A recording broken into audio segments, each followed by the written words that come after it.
Assalamualaikum warahmatullahi wabarakatuh. Perkenalkan, nama saya Fahren Ganda Oktade, NIM 16137049. Hari ini saya akan mempresentasikan materi mengenai ambang batas dan kurva selektivitas. Oke, baiklah, langsung saja kita ke materinya. Baiklah, yang pertama, ambang batas dan proporsi. Ada sejumlah masalah yang kami tuju untuk memperkirakan dalam domain spasial atau temporal beberapa proporsi keseluruhan dari suatu kuantitas di atas ambang tetap. Contoh tradisional dalam geostatistik ini adalah pertambangan. Contoh serupa ditemukan pada polusi tanah. Seringkali tidak ada ambang batas yang unik. Harga log akan diekstraksi dari tambang berfluataksi setiap hari, dan karena ekstraksi harus direncanakan dari jauh sebelum ons pertama ada di pasar, beberapa ambang batas harus dipertimbangkan. Demikian pula tanah yang tercemar harus dinilai berdasarkan ambang batas yang berbeda tergantung pada penggunanya. Taman kanak-kanak akan membutuhkan tingkat polusi yang lebih rendah dan memperhatikan hal yang lebih besar. Tujuannya untuk membangun pabrik industri baru. Berikutnya adalah tonase, kuantitas yang dipulihkan, dan investasi dan prelit. Untuk deposit penambangan, konsentrasi logam mulia dilambangkan dengan Z yang merupakan variabel positif.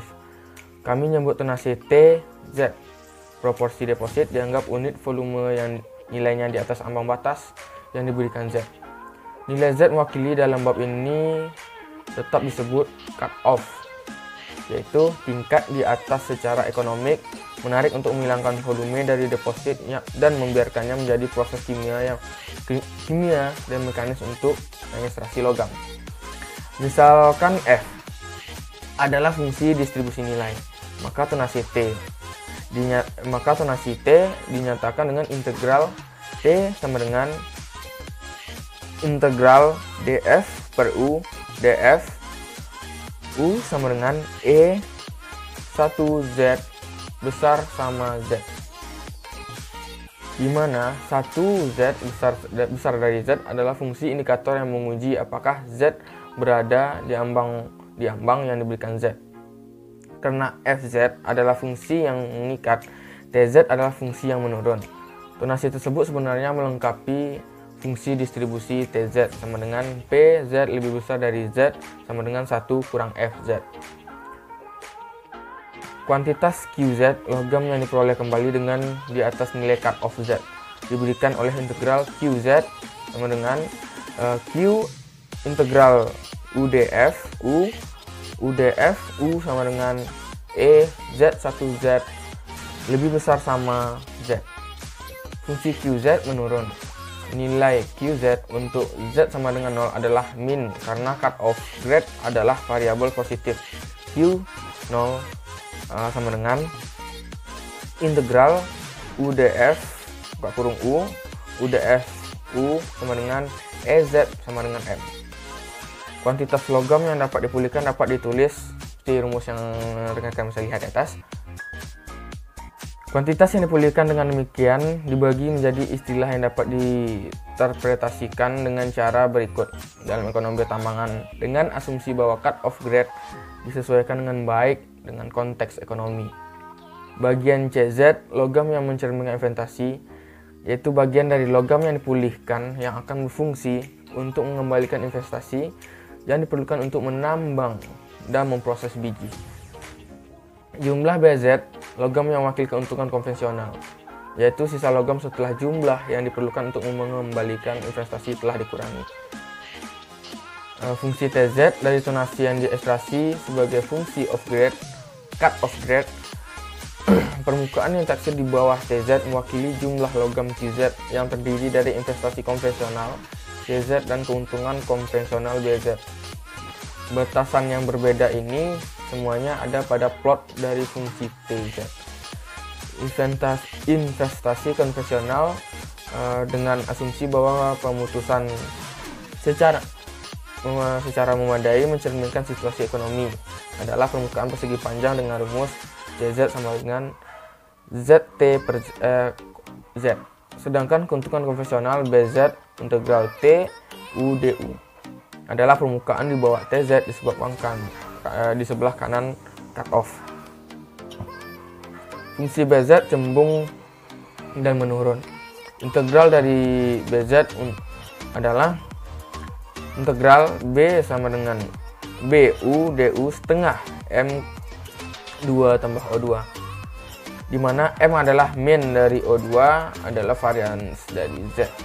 Jika kita mengurangi dari permukaan di bawah BZ, luas yang sesuai dengan setengah M kuadrat persegi, kita mendapatkan halaman permukaan yang nilainya setengah dari varians. Perhatikan bahwa QZ dibagi dengan TZ menghasilkan rata-rata nilai di atas batas. Selektivitas S dari distribusi F didefinisikan sebagai S sama dengan setengah E TZ kurang Z, di mana Z aksen, di mana Z dan Z aksen adalah dua variabel acak independen dengan distribusi yang sama F.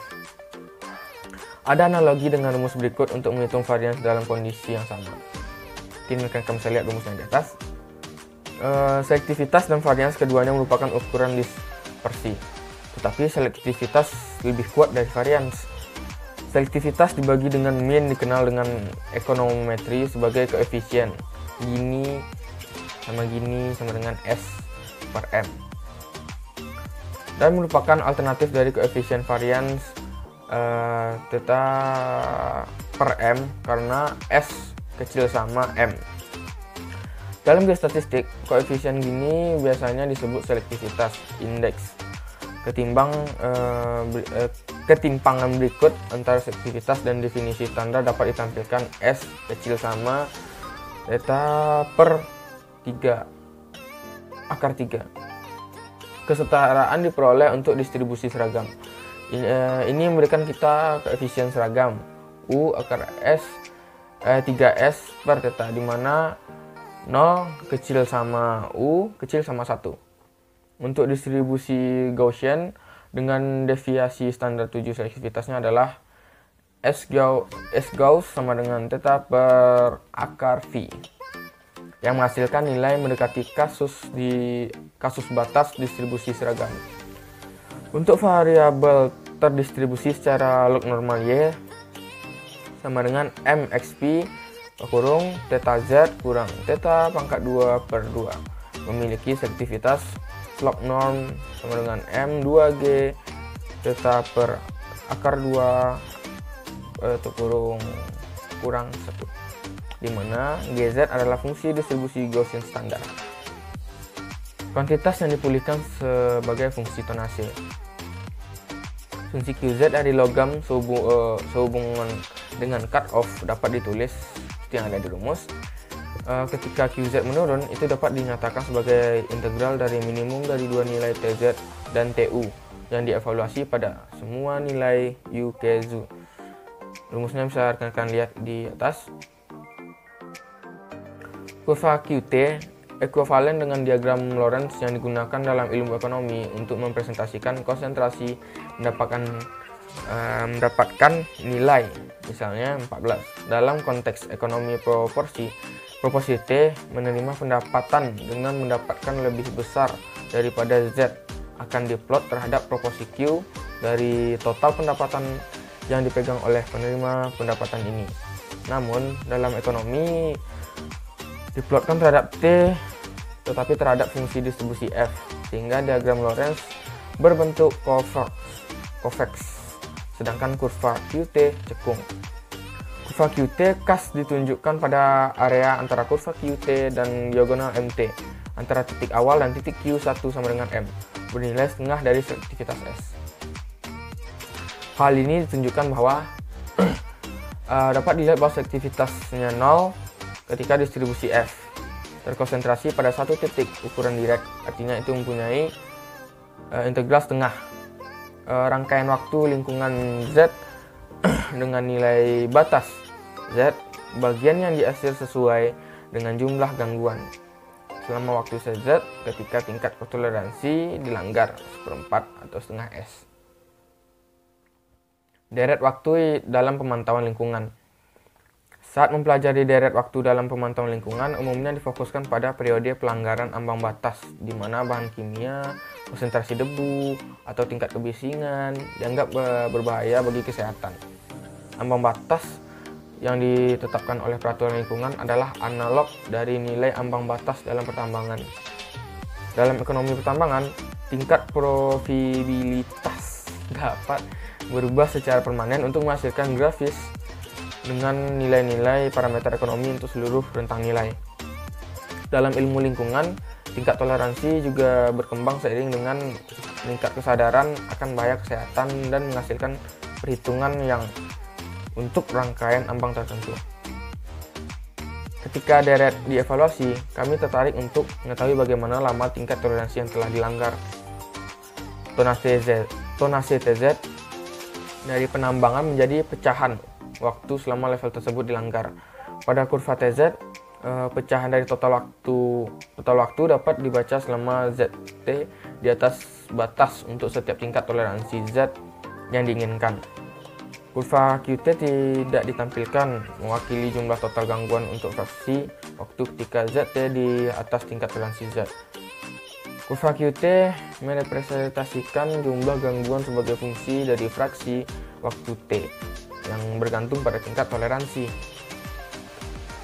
Selektivitas Z dalam ukuran dispersi yang penting untuk membandingkan distribusi dengan mean yang sama, baik sebagai indikator variabel untuk dukungan berbeda pada domain spesial atau temporal yang sama, atau sebagai koefisien untuk menentukan peringkat distribusi set pengukuran berbeda dengan mean yang serupa. Tidak jelas apa arti kurva BZ dalam masalah lingkungan, kecuali fakta bahwa grafik berisi represi geometris setengah dari varians theta pangkat 2 ketika diplot bersama dengan garis yang menghubungkan nilai mean M pada absis ordinat. Yalah, sekian hasil presentasi dari saya hari ini. Semoga rekan-rekan bisa mengerti dengan semua penjelasan yang telah saya berikan. Mungkin sekian dari saya. Assalamualaikum warahmatullahi wabarakatuh.